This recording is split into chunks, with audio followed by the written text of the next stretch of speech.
Capitol হিলের গোপন নীতি নির্ধারকদের টেবিল আর হোয়াইট হাউসের যুদ্ধকালীন ব্লুপ্রিন্ট ভেঙে চুরমার করে দিয়ে আজ মধ্যপ্রাচ্যের রণক্ষেত্র থেকে এক নজিরবিহীন সত্যের আত্মপ্রকাশ ঘটেছে।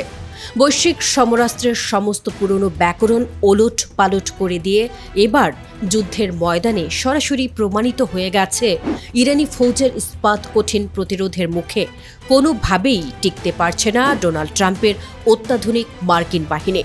অতি সম্প্রতি আইআরজিসির সর্বোচ্চ উপদেষ্টার এক বিস্ফোরক সাক্ষাৎকারে উঠে এসেছে কিভাবে পারস্য উপসাগরের বুকে আমেরিকার বিলিয়ন ডলারের রণতরী আর কমান্ডো স্কোয়াডকে আক্ষরিক অর্থেই অবশ করে ছেড়েছে তেহরানের জানবাজরা। আইআরজিসির senior commander brigadier general Mohammad Reza Naqdi রবিবার রাতে এক লাইভ সাক্ষাৎকারে পেন্টাগনের সাজানো এপিক ফিউরি অপারেশনের কোমর ভেঙে দেওয়ার রুদ্ধশ্বাস বিবরণ দিয়েছেন।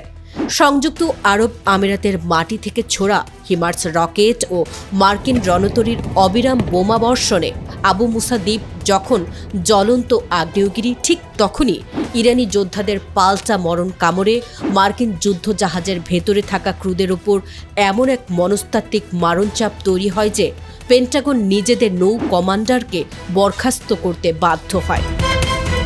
তিনি বিশ্ব মঞ্চে এক চাঞ্চল্যকর তথ্য ফাঁস করে জানিয়েছেন, এই গোপন যুদ্ধে আমেরিকার 282টি কৌশলগত অবস্থান সম্পূর্ণ ধ্বংস হয়ে গেছে এবং শত শত মার্কিন সেনা নিহত হয়েছে।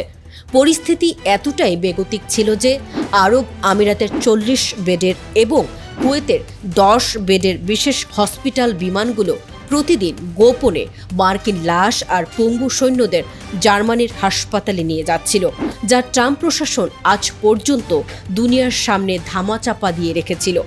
মার্কিন বাহিনী যখন ইরানের এই মেগা এনার্জি প্রজেক্টে আঘাত হেনেছে, তখন তেহরানের পক্ষ থেকে সেই বিখ্যাত প্রবাদ স্মরণ করিয়ে দেওয়া হয়েছে, তোমরা একটা মারলে পাল্টা 10টা খাবে। মুহূর্তের মধ্যে মার্কিন মালিকানাধীন পারস্য উপসাগরের সমস্ত জ্বালানি অবকাঠামো ঝাঁঝরা করে দিয়েছে ইরান, যার পর স্বয়ং মার্কিন প্রেসিডেন্ট ট্রাম্প অনুশোচনা করে তেহরানের কাছে চিঠি লিখতে বাধ্য হয়েছেন। কেবল তাই নয়, মার্কিন জেনারেলের গোপন ডায়েরিতেও উঠে এসেছে এক ভয়ঙ্কর দৃশ্যপট, যেখানে সাধারণ ইরানি নাগরিকরা ঘরোয়া অস্ত্র নিয়ে মার্কিন প্যারাট্রুপারদের চারদিক থেকে ঘিরে ধরে জ্যান্ত কবর দিচ্ছিল।